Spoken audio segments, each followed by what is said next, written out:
Welcome, welcome, welcome to our book day with you session. Today is episode 73. So this is a place that best will recommend to you. And today we want to recommend this book. Yes, by Robin Sharma, The Everyday Hero Manifesto. So let's go. Um, Hi everyone. So I'm very excited today to talk about Robin Sharma's latest book, um, The Everyday Hero Manifesto. And if you don't know Robin, so he is a globally respected humanitarian who for a quarter of a century has been devoted to help a lot of human beings to realize their gift, their genius, and widely considered as one of the top leadership for a lot of people's leaders. And he has written a lot of books, and this is his latest book. And I think in what of a few chapters before, we also talk about his book like the 5 a.m. Club. Yeah. And he also wrote the monk who sold his Ferrari, the leader who has no title, just a few. Yeah. So let's go. So to share the screen out, So this is a very thick book, yeah. and we are just picking just 10 quotes for this part one to talk about what we think impresses a lot. So this is the first one. If you have not discovered something you would die for, you are not fit to live. So this is the first sentence in this book, and this is quoted Martin Luther King, the American human activist who actually contribute his life. I mean, he is assassinated in 1968, and he's a Peace Nobel winner. And this struck me very hard, right? I mean, the first sentence: if you have not really discovered or found out something that you are very passionate in this life, you are not fit to live. So this is actually telling us that your past need not prescribe your future. Tomorrow can be always be something that you can work and become what you want to be. No, and this book is called Everyday Hero, right? So hero doesn't mean that you have to do everything very significant or very big. You can be hero in your own life, doing small little thing every day that you feel that it's worth your life to do that. Like if you are blue collar job or your white collar people, every little works that you do means something to you, right? So and if no one believes you, this is when you need to believe. This is the most time that you need to believe in yourself, right? And this book also talk about genius has less to do with your generic, how you born with, and much more to do with your habit, the things that you do every day consistently over a long period of time. I'm a big fan of creating habit. That's a really, really one. And just now you mentioned about, I think, about purpose.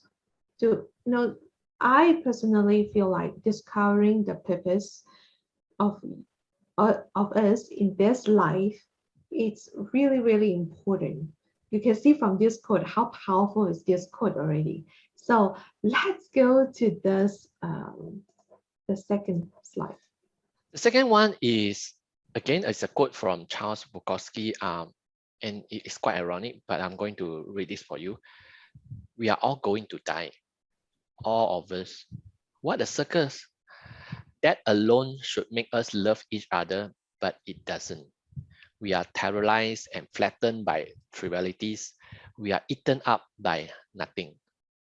So if you look at this sentence carefully, we all know that in this life we are all going to die one day, but still a lot of people can't put down or given up or forgive someone, and we are all like um, trouble, or we don't have peace of mind for a lot of small little things in the life. So whenever I think about this quote, I think it helped me a lot to forgive someone, and to see something more light than than more heavily. because it's such a journey. Everyone just go through their journey of life, and it may just become like a pit stop. I mean, all these small little trouble that we have in our life, it's just maybe a pit stop in your journey. Yeah. Yeah. And yeah, Spread more kindness. yeah, and it's okay not to be okay. Yeah, in Mm, life. Yeah, I love it. To say it's okay not to be okay. yeah, So sometimes when I'm not okay, when people ask me how are you, I said I'm not okay. It's so actually it's okay to admit that, yeah, right? yeah. So that's I love that. That's a share. The third quote is actually from Robin's fathers, Mm, and I like this sentence a lot. When you were born, you cry while the world rejoices.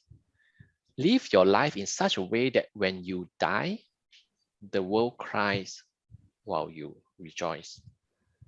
yeah, Yeah. I did ask Gideon before about this question. I mean, I also keep thinking about that. Not keep thinking. I mean, I thought it before. It's like, who will cry when you die?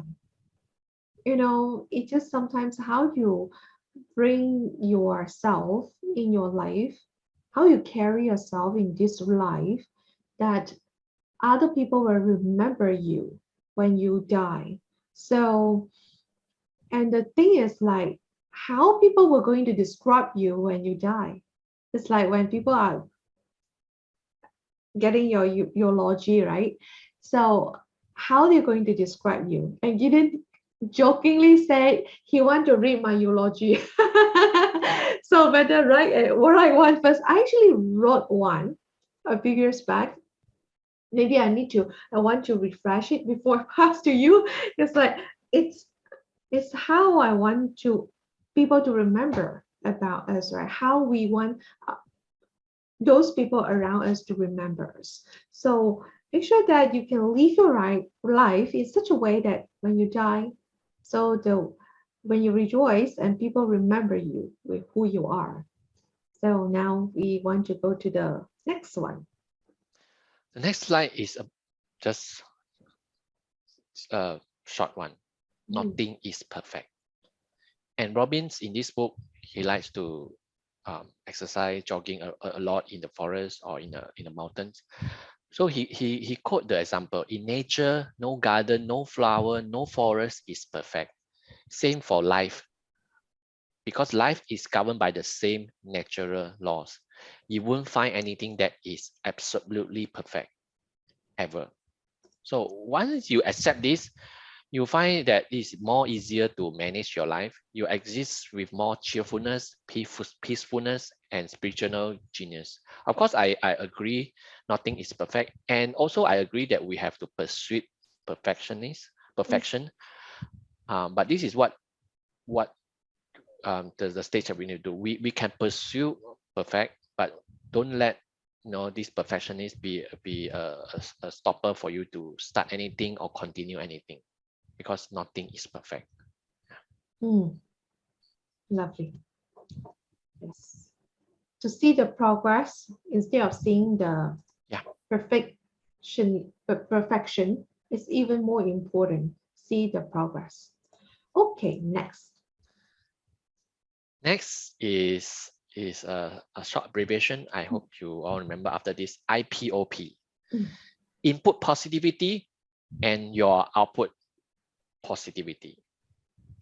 It mm, just means that what you get inside, you will get out. You will get out soon from you also. So what it means is, in this book, Robin talked about you can't spend hours every day watching the news, follow celebrity, who are superficial. You cannot be around with people who make you feel bad, feel negative, or spend your life in a toxic environment, but still hope to be positive. It's not possible. So to increase your example, if you want to increase your inspiration, you need to do things that increase your inspiration.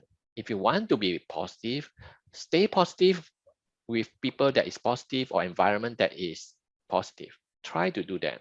Yeah. yeah, that's very important for IPOP.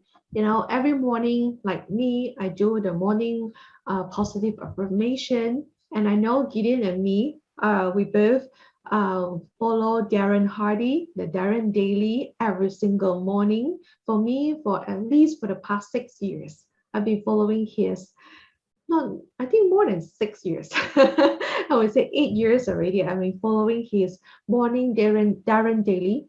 So it's like IPOP. Every single morning you inject something positive inside in you. Definitely the whole day you will feel so much more positive energy, positive vibes. Yeah. So little secret about me. What I do every single morning does really matters. So now we go to the next one. Is this one? I'm going to talk about this. Health is the crown on a well person's head that only the ill person can see. I love this quote so much. I never thought about the crown on my head, that I have a crown too. It's like the thing that Robin Sharma always emphasized is we need to take care of our health. That is about our health set that he's talking, so that you can feel the vibrancy, the energy, the focus of with the sharp mind. And now I want to introduce you is the trinity of the radiant vitality that he shared in his book. It is about the three. It's exercise, nutrition, recovery. You heard me talking about nutrition a lot, eating real food, avoid processed food. You know that. Second is about exercise. I want to highlight this in this session is when we exercise, it's very important when we sweat, we actually produce, our brain will produce a BDNF, which is the brain derived neurotrophic factor. This BDNF is can help your brain to generate new neurons, the neural cells. So that is very helpful to get your brain sharper. Brain, I'm very into brain right now. You all know that I love to read those books regarding brain. That is so much important. Exercise does help. Second, when you exercise, it can help you to produce a norepinephrine. This is such an important hormone to get your body regulated very well. So the third part that he mentioned is about recovery. Please remember that he has a quote called recovery is not luxury. Recovery is a priority. Yeah. See, I am 1000% say yes, because for me, I have this non-negotiable time to rest and sleep. No one can disturb my sleeping time and also my resting time. That is the most important priority in my life. Nothing else matters before these two. Because if I didn't do these two, it does not help me to stay, alert, focused, refreshed, to solve anything that comes to my life. So that's why Robin Sharma talk about recovery in a way of having fun, you rest, you can walk in the nature as he loved, and also definitely Gideon also love to go to walking in the nature, and also you can go through the meditation, massage, or anything that really helps your body to recover physically, mentally, and also spiritually. Yeah. So this is a few things that I want to Yeah. highlight here. Yeah. Okay. It's so important. And there's one quote I didn't mention. Those who don't make time for exercise must eventually make time for illness. Wow. It is like straight to my heart. To just warn anyone that still think that exercise is luxury, yeah. If you don't make time now for exercise, you will make time for illness, for sickness later on. If Hmm. Yeah. So start moving your body, my friend. Okay, let's go. Next. So the next one I like a lot. It's short but it's very memorable. Breakthrough requires breakdown. Again, talking about nature. If you see nature, the forests renew themselves through natural disturbance such as wind, fire, insect, disease. But this disturbance actually result in creation of new thing, new forest. New forest will grow. So it's same for human. Progress cannot happen without upheaval, and the birth of something better always demands a death of something familiar. If you think about this, if you want to have new things, new habit, Mm. on or new thinking, you must make death or get rid of something familiar or something old inside you. So turbulence sometimes, all these disturbance, sometimes people judge as bad and label as wrong, but no, we and sometimes we wish things that would go back to the way they were, so that we feel more safer. But no, actually this discomfort of growth is always better. Is actually let you grow. When you grow, of course you need, there need to be some breakdown of something. So think about this. If you want to have some breakthrough in your life, you have to experience some kind of breakdown, And also some challenges, right? challenges. Definitely it's worth it. And So and when yeah, I think I forgot the last last quote here. What is easiest to do is generally what is least valuable to do. A lot of people like to do easy thing, but it's very true. The easy thing is the less valuable thing. so challenge your heart. Challenge your hard things to do. But Those have rest. are Yeah. very difficult. Sometimes I'm thinking that the way that the higher the challenges, the more difficult the thing is, just also want to make sure that the thing is definitely worth your Yeah, effort, worth worth doing. your time and energy. Yeah, that's I think one of the key reminder for myself and for those are listening right now. Right. Next is this one. Next is, okay, I would read first. Leaving everyone you meet better than you found them, and feeling bigger than when they first meet you. So this is talking about how you should treat everyone. I mean, even stranger or people you meet accidentally. So this is about how you engage, communicate with human, with people, right? So and Robin encouraged this.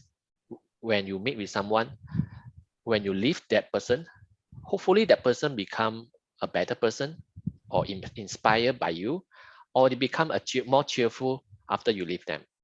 Yeah. That's exactly what I do. I love to do that and I love to spread that positivity, the positive energy, and definitely want to make someone's day beautiful, right? That's Yeah. very, Give a very. smile, greet someone, even a stranger. Hmm. So we both are very into um how would I say we both love to talk to even stranger. Yeah. You may think that this is funny, but it's we want to treat people with more respect, with more humanity, with more, loving and compassion heart to know more about other people, what they've gone through, even though it's a stranger. So let's go to the last two. The last second one is very close to my heart. Expect ungrateful. Expect ungrateful. So most people will never truly appreciate your goodness and gentleness. It is not a human nature to appreciate it. So why lose peace of mind and your creativity or your energy hoping to receive appreciation? Avoid being an injustice collector. Accept the fact that majority of the people will concentrate on what they didn't get from you versus what you give to them.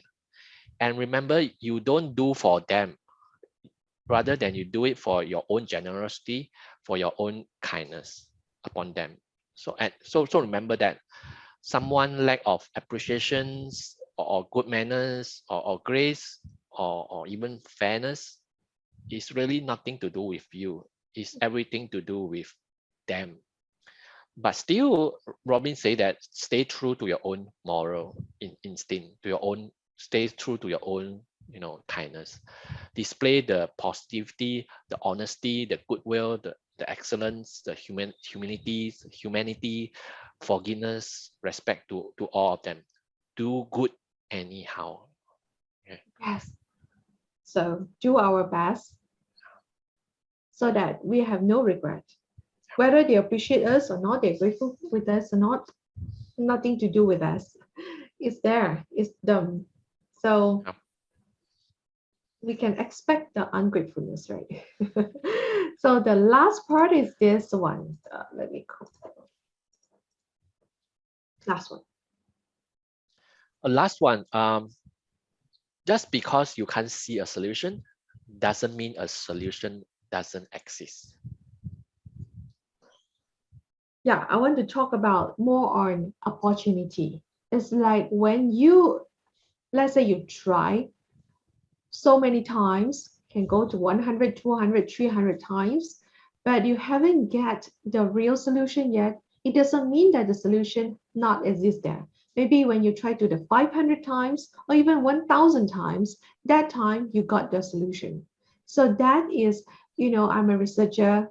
So when I do experiment again and again, I got so much of failure.